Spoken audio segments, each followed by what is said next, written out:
வணக்கம். Welcome back to Thoothukudi cooking. இன்றைக்கி நம்ம பார்க்க போகிற ரெசிபி ரொம்பவே கிறிஸ்பியான, அதே நேரத்தில் ரொம்ப ஈஸியாக செய்யக்கூடிய வாழைப்பூ வடை. வாங்க எப்படி செய்யலான்னு பார்க்கலாம். இன்றைக்கி மெஷர்மெண்ட் கப்பில் 1 கப்புக்கு வாழைப்பூ கட் பண்ணது எடுத்துருக்கிறேன்.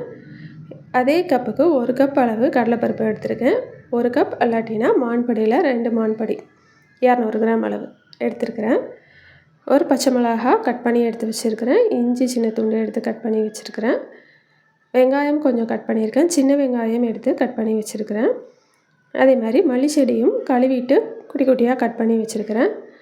கடலைப்பருப்பு 3 மணி நேரம் ஊற விட்டு கழுவி எடுத்து வச்சுருக்கிறேன்.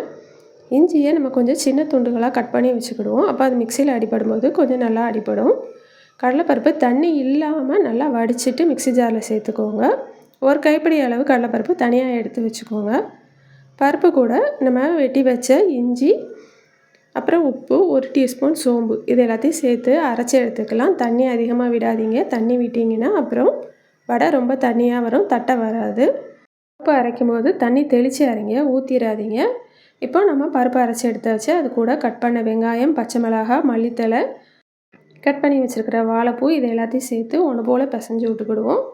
ஏற்கனவே உப்பு சேர்த்துட்டோம். கொஞ்சமாக கருவேப்பிலையும் சேர்த்து இதோட நல்லா பிசைஞ்சு எடுத்துக்கலாம். நீங்கள் உங்களுக்கு பிசையும் போதே தெரியும் அது தண்ணியாக இருக்குதா எப்படி இருக்குதுன்னு. தண்ணியாக இருக்குன்னா கொஞ்சம் பச்சரிசி மாவு சேர்த்துக்கோங்க. அப்படின்னா கொஞ்சம் இறுகி கொடுத்துக்கிடும்.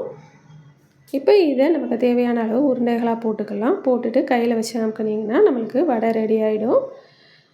இதை நல்லா ஒன்று போல் அமைக்கி விட்டுக்கோங்க. வெடிப்பு இருக்கக்கூடாது. வெடிப்பு இருந்துச்சுன்னா நம்ம எண்ணெயில் போட்டோன்னே பிரிஞ்சு வந்துடும். அதுக்கேற்ற மாதிரி போட்டுக்கோங்க. இது நம்ம குட்டி குட்டியாகவும் போடலாம், இல்லை பெருசாகவும் போடலாம்.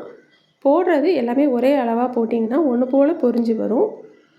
அடுப்பு மீடியம் ஃப்ளேமில் வச்சுக்கோங்க. ஹை ஃப்ளேமில் வைக்காதீங்க. வச்சிங்கன்னா வெளியே நல்லா பொரிஞ்சு வந்திருக்கும், உள்ளே வேகாது. மீடியம் ஃப்ளேம்லேயே வச்சு எடுங்க.